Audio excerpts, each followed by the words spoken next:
26,000 কোটি টাকা ঋণ খেলাপির দায়ে অভিযুক্ত মানুষদেরকে আবার সংসদ সদস্য বানাবে। এরা যখন সংসদ সদস্য হবে তারা আবার এই ব্যাংকগুলো লোপাট করবে না? এ জাতি কি মুক্তি পাইল?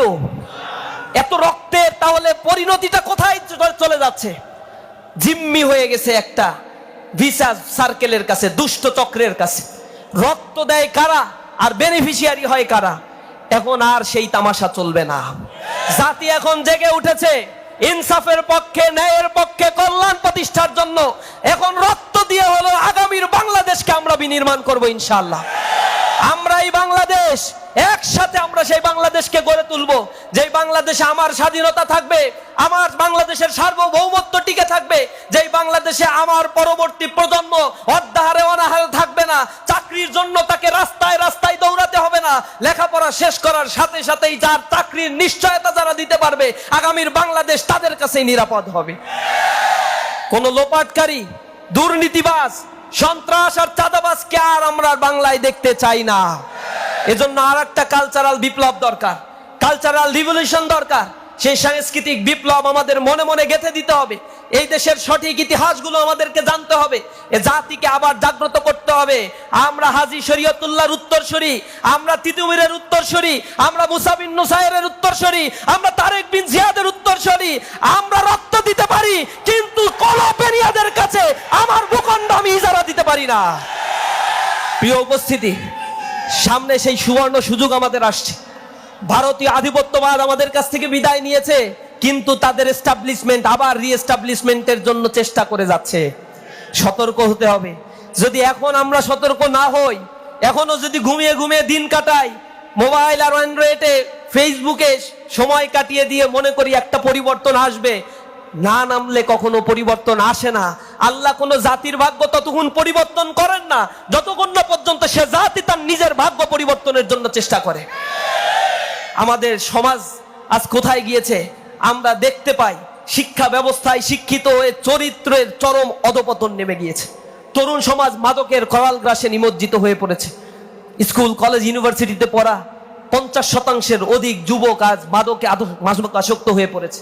বাবা মা ক্রন্দন করে, আমাদের কাছে এসে অসহায় আত্মসমর্পণ করে বলে, আমার ছেলেটাকে তুমি একটু দেখো, আমার মেয়েটাকে একটু দেখো। মাদকে আজকে শেষ হয়ে যাচ্ছে, বাবা মার কথা শুনছে না, একটা সার্কেল তৈরি হয়ে যাচ্ছে, লেখাপড়া করছে না, অনলাইনে আসক্ত হয়ে পড়ছে, কিশোর গ্যাংয়ের সাথে যুক্ত হয়ে যাচ্ছে। এই সমাজ ব্যবস্থা তো আমরা চাই নাই। আমার সন্তানকে তোমরা হেফাজত করো। আমরা এমন একটা নিরাপদ বাংলাদেশ দেখতে চাই, যে বাংলাদেশের তরুণ প্রজন্ম স্বপ্ন দেখবে আধুনিক, স্বনির্ভর, আত্মমর্যাদা সম্পূর্ণ একটি বাংলাদেশের স্বপ্ন তারা দেখবে। ছোটবেলা থেকে তাদেরকে গড়ে তোলা হবে আত্মমর্যাদাশীল করে। তাদের শিক্ষা কাঠামোর মধ্যে নৈতিকতা এবং দক্ষতার একটা মেলবন্ধন করে জাতিকে গড়ে তোলার স্বপ্ন আমরা দেখাতে চাই। আমরা বাংলাদেশের মানুষের মর্যাদা দিতে চাই। স্বাস্থ্য খাতে যে ধরনের দুর্নীতি আর লোপাট করা হচ্ছে, আমরা টিআইবির রিপোর্টে দেখেছি, সেখানে 75% মানুষ বলেছে সরকারি হাসপাতালে চিকিৎসা নিতে গেলে সরকারি হাসপাতালগুলোতে তাদেরকে ঘুষ দিতে হয়।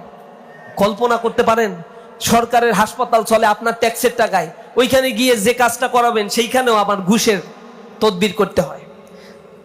ইনশাআল্লাহ জামাত ইসলামী ক্ষমতায় আসলে এই ঘুষখোররাই ওই দিন রাতে তওবা কইরা সব হজে যাওয়া লাইন ধরবে। দেখবে ওমরার টিকিট 1 বছরে খুঁজে পাবেন না আপনারা, সব তওবা করতে যাবে। সাদাবাজরা ওই দিনই স্থান ত্যাগ করে বলবে যে আমরা তো আগে নামাজ পড়তাম, আমার বাবা পীর সাহেব ছিল, আমার বাবা অমুক দরবারের মুরিদ ছিল, এগুলো আমাদের কিছুই করা লাগবে না। এমনিই করবে, জনগণ যে পিটান শুরু করবে যে এখন তোমাদের দিন শেষ, এখন বাংলাদেশ হবে মর্যাদাশীল। বাংলাদেশের প্রতিটি যুবক লেখাপড়া শেষ করে যদি উদ্যোক্তা হতে চায়, জামাত ইসলামী তাকে বিনা সুদে, বিনা মুনাফা নিয়ে তাদেরকে ঋণ দেবে, তাদের প্রশিক্ষিত করবে, কর্মসংস্থান করবে, হাইটেক পার্ক ডেভেলপ করবে, মানুষের চিকিৎসা সেবা, উন্নত চিকিৎসা সেবার জন্য 64টা জেলায় হাসপাতাল তৈরি করবে, যে হাসপাতালে করাপশন ফ্রি চিকিৎসা সেবা দেওয়া হবে। বাংলাদেশের মানুষকে বিদেশে দিয়ে চিকিৎসা নিতে হবে না। যত ধরনের দুষ্ট চক্র আছে সব বিসিআর সার্কেলগুলোকে ভেঙে দিয়ে এক নতুন আত্মমর্যাদাশীল মানবিক বাংলাদেশ গড়ে তোলার স্বপ্ন আমাদেরকে দেখাচ্ছে আজ দাঁড়িপাল্লা মার্কা। ইনসাফের এই প্রতীকের জন্য আমাদেরকে এখন খাটতে হবে, আমাদের যেতে হবে মানুষের দ্বারে দ্বারে। আমরা হব ভোর বিহানে পাখির কলরব, জাগিয়ে দেব ঘুমিয়ে থাকা মানুষগুলো সব। আমরা মানুষগুলোকে জাগিয়ে তুলবো। তোমরা এখন আর মানুষের কাছে বিক্রি হয়ে যেও না। যে কার্ডের ফাঁদে পড়ছো, এই কার্ড 2022 সালে আওয়ামী লীগ দিছিল।